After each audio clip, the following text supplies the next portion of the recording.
더본코리아 저번에 한번 얘기했었죠. 상장하기 전에. 그때 제가 더본코리아 사라 그랬어요? 사지 말라 그랬어요? 사지 말라 그랬어요. 어떻게 됐는지를 볼 거야. 그리고 왜 이 회사가 이렇게 됐는가, 뭐 이런 얘기들 한번 해보려고 합니다. 자, 더본코리아가 상장을 한 지 좀 됐지. 혹시 나는 샀다 손 한번 들어보세요. 이거 상장 당일에 산 흑우는 없을 거라고 저는 믿어요. 사지 말라고 했었어. 그래서 어떻게 됐다?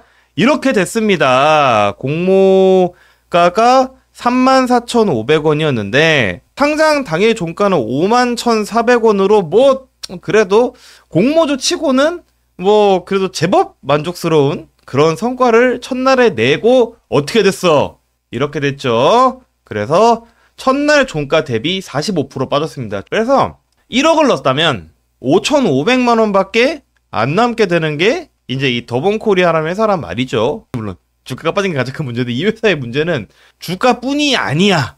자, 일단 첫 번째, 감귤 맥주 함량 논란이 있어. 이제 감귤 하나로 맥주 750캔을 만들었다. 5병이 예수야? 예수야? 예수님이 가만있어 봐. 5병 2여니까 빵 5개, 물고기 2마리야. 물고기 2마리 빵, 아이 참 이게 똑같은 말이잖아. 죄송해요. 빵 5개, 물고기 2개네. 아무튼 예수님은 빵 5개, 물고기 2마리로 5,000명을 이제 먹이셨고, 우리 백종원 대표는 감귤 하나로 맥주 750캔을 뽑았다. 감귤 7개면은 750 곱하기 7 하면은 얼마야? 그러면 한 5,200캔 나오겠네. 예수네, 예수. 주 예수로 바꿔야 되겠네. 그 다음에 두 번째, 이제 백햄 논란이 또 있었지. 아무튼 가격이 비싼데 돼지고기 함량이 오히려 떨어져 가성비가 뭐 안 좋다라는 얘기겠죠. 농가를 돕겠다고 해놓고 브라질산 닭고기로 자사의 밀키트를 만들었다. 논란이 이어집니다. 또 방송에서 고압 가스통 바로 옆에서 불을 써서 요리를 물론 이거는 뭐 안전 문제가 있을 수는 있는데, 백종원 씨가 자기 방송에서 고압 가스통 옆에서 요리를 했다고 쳐. 그러면 이거는 그 사람 비판을 받아야지. 이게 더본코리아라는 회사라는 사실 그렇게 큰 관련은 없는 문제긴 하거든요. 근데 이게 더본에 논란이 된다라는 것 자체가 사실 이 회사의 문제기도 해요. 아무튼 한두 개가 아니야. 연돈 사장님이랑 사이가 안 좋, 솔루션 받은 가게들이 폐업을 하고 망했, 술자리에서 면접을 받고 뭐 이상한 얘기를 했다. 아무튼 끊임없이 이렇게 논란이 터집니다. 결국 이 회사의 본질적인 문제라고 하면, 이 회사는 프랜차이즈 회사인데 백종원의 엔터테인먼트 회사이기도 해요. 아까 전에는 우리가 봤잖아.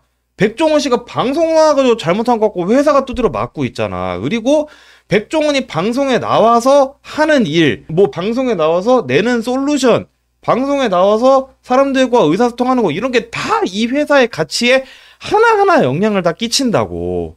그런 거잖아요.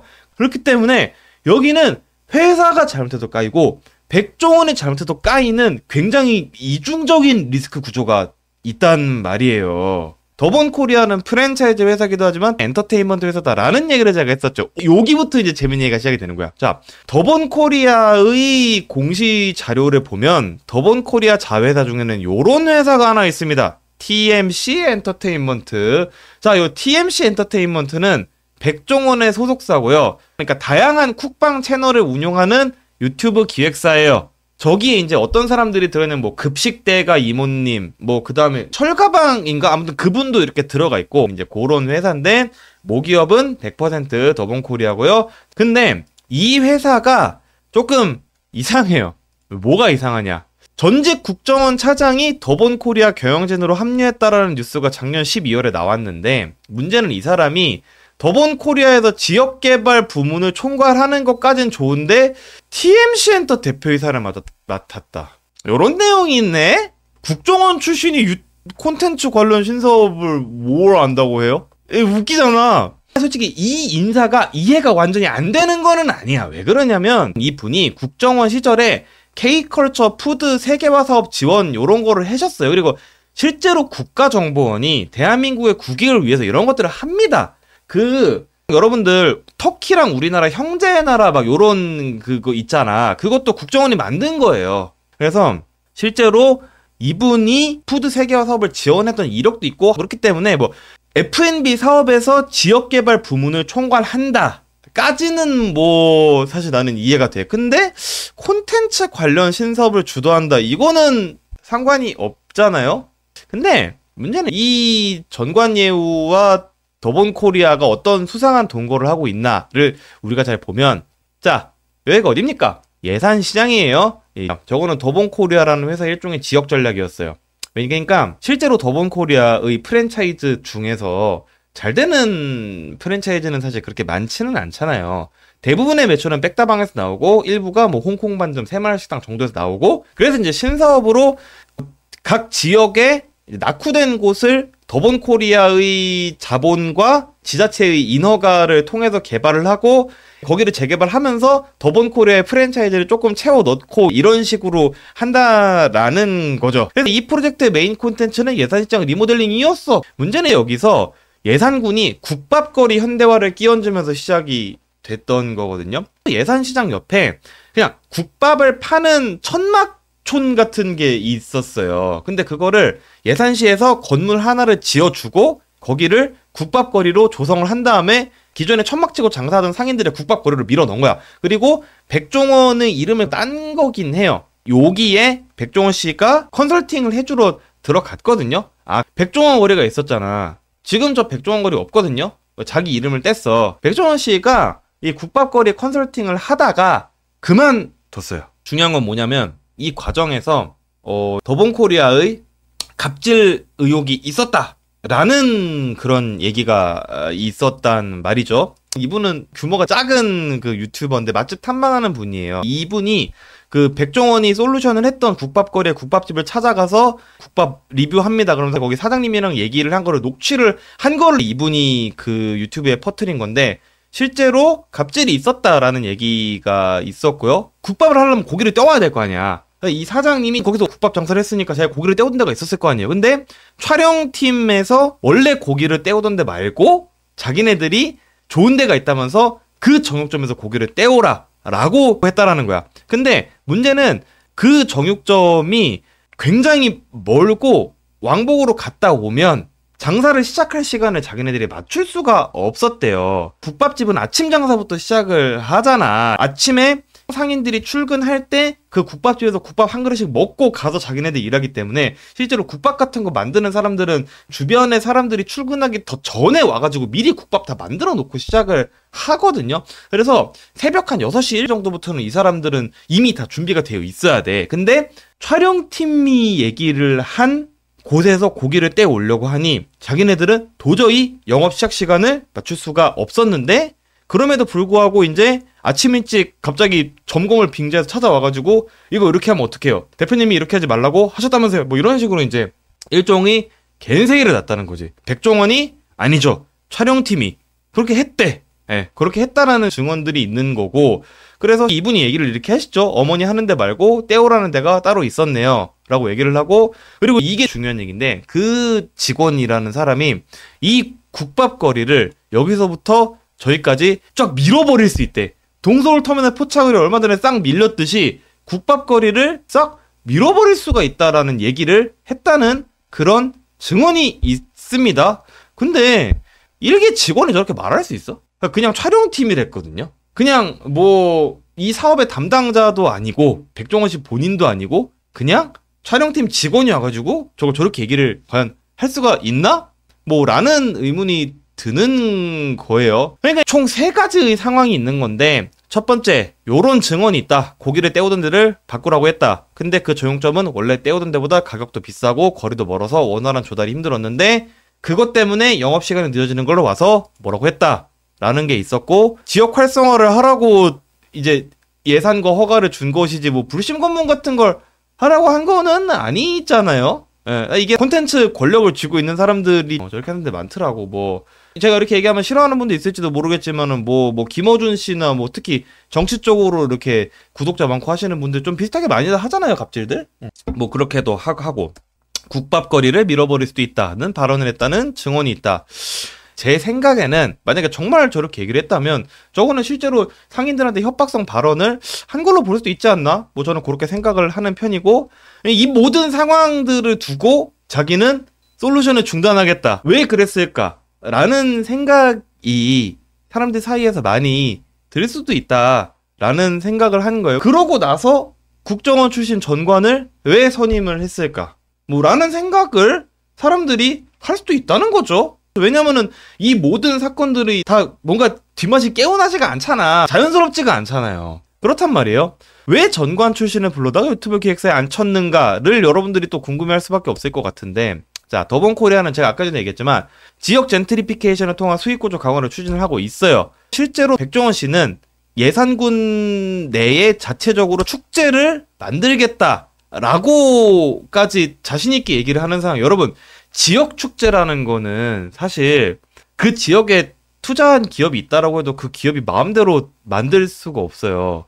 왜 그러냐면 그 축제를 만약에 만들었다라고 하면 사람이 와가지고 뭐 지역 활성화야 되겠지만 어쨌든 거기도 예산이 들어가는 거고 그 축제 하나에 얼마나 많은 이권이 걸리는데 전통주 축제를 한다라고 하면 좌판이 깔릴 거 아니야. 그 좌판에 들어오는 전통주 누가 고를 거야?